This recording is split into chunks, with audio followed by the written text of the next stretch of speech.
Salut, c'est Christophe. Une troisième vidéo sur le système des croyances. J'aborderai d'autres systèmes. Je ne vais pas faire tout le système des croyances, puis après les autres systèmes. J'en ferai un petit peu tout le temps en fonction de ce que je vis, puis de ce que je pense qu'il est bon pour toi que je mette en vidéo par rapport à mon expérience, quoi. Donc en gros, système des croyances. Là, l'épisode 01, je te le mets ici. L'épisode 01, on l'a vu, c'était vraiment sur le côté invité à ouvrir sur les croyances extérieures, même si elles sont différentes des nôtres. La deuxième vidéo, c'était plutôt le côté ne pas se fermer dans nos croyances intérieures, c'est-à-dire celles qu'on a déjà validées. Tu vois ce que je veux dire? Et tout ça, en fait, c'est simple. Je t'avais parlé donc de ton champ de croyances, et on a tous un champ de croyances différent les uns des autres. Et on a tous une frontière à notre champ de croyance. C'est ce qui détermine le champ, quoi. Et l'épaisseur de cette frontière-là, elle est très importante parce que si tu es fermé, tu vas être vachement bloquant, on l'avait vu dans la deuxième vidéo, et tu vas pas être ouvert aux éventualités extérieures dans la première vidéo. C'est cet accent-là que je veux mettre sur la troisième vidéo, c'est que, en fait, la frontière de ton champ de croyance, elle détermine, comment dire, quelle est la résistance que tu as à l'évolution sur quelque chose? Quel est le type de frein? Plus on est des êtres d'évolution, plus ta frontière est petite et fine, elle est souple, quoi, et bien plus ton évolution elle sera grande, plus ta frontière elle est épaisse, fermée, du béton armé comme je disais, plus ton évolution sera ralentie. Tu vois ce que je veux dire? Et dans le domaine de la santé, c'est hyper important. Je vais te dire, je vais te prendre deux exemples. Bah si, je vais te prendre des exemples tout de suite. Par exemple, l'exemple que j'aime par excellence, la Terre ronde et la Terre plate.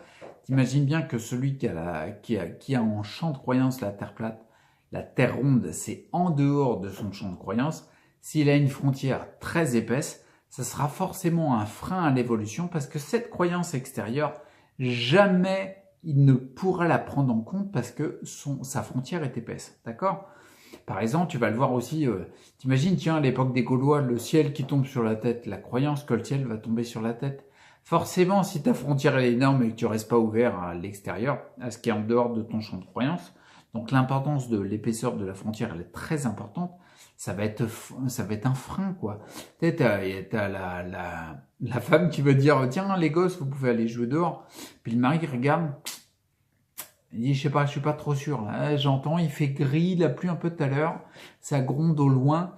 J'ai un petit peu peur que le ciel tombe sur la tête des gosses. Ouais, on va revenir, tu vois. Il est fermé parce que sa frontière, elle est hyper épaisse.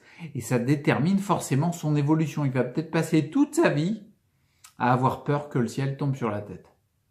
Tu vas me dire, ça te paraît ridicule maintenant, aujourd'hui, d'accord? Mais c'était pas le cas à une époque, tu vois. Tu aurais peut-être vécu à cette époque-là, tu aurais peut-être fait partie de ceux qui avaient peur que le ciel tombe sur la tête, tu vois, un petit peu comme tout le monde, quoi. Et en termes de santé, c'est ça que je veux dire, en termes de santé, l'épaisseur de ta frontière, elle est importante parce qu'en termes de santé, l'épaisseur de ta frontière, si c'est trop épais, ça sera aussi un frein à l'évolution de ta santé. Par exemple, quel exemple je peux te prendre? Si tu prends, par exemple, tiens, les ondes électromagnétiques. À notre époque, il y en a énormément qui sont persuadés que les ondes électromagnétiques, elles ont aucune influence sur la santé. Je te mets le lien de la playlist que j'avais fait sur les ondes. Il y a toutes les infos dedans. Il y a les preuves avec les vidéos des gens qui font avant, après, leurs symptômes, etc. Je te parle de, comment on appelle ça, le rapport bioinitiative qui faisait état de milliers d'études dans le cas par rapport aux ondes, qui prouvent de façon hallucinante, scientifique, que c'est délétère pour la santé, mais si, dans ton champ de croyance, tu es persuadé que c'est pas néfaste, et que le fait que ce soit néfaste à l'extérieur de ton champ de croyance, et que ta frontière du champ de croyance, elle est hyper épaisse, donc jamais tu peux passer toute une vie à être persuadé que c'est pas néfaste, à avoir des ondes hallucinantes dans ton entourage, dans ton environnement, et que tous tes symptômes, ça se trouve, c'est 90%, l'aggravation de tes symptômes, elle vaut 90% à cause des ondes. Mais, comme tu as une frontière très épaisse, c'est un frein à ton évolution dans la santé. Tu vois ce que je veux dire? J'en parlerai dans une autre vidéo, mais moi, concrètement, je profite de l'environnement que j'ai en ce moment parce que je suis protégé dans plein de trucs et je peux avancer en termes de santé de la manière que j'avance, grâce au fait que je suis protégé des ondes, tu vois. Bref, le fait est que plus la frontière de ton champ de croyance est épaisse, plus tu ralentis ton évolution. Et plus tu restes persuadé que les personnes qui ont un champ de croyance différent du tien, bah en gros, c'est des connards, quoi. Comme on pourrait dire, par exemple, je sais pas moi, celui qui pense que le ciel tombe sur la tête, bah c'est un connard, quoi, tu vois. Ça détermine en fait le degré de cognitude. Ouais, c'est scientifique ce truc-là. Ça définit le degré de cognitude.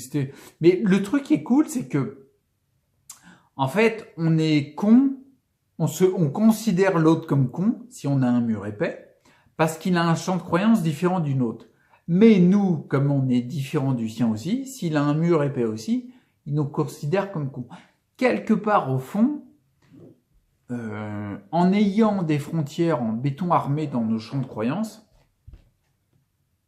on est tous potentiellement le connard d'un autre. Oui, même toi au fond de la classe, toi aussi t'es un con.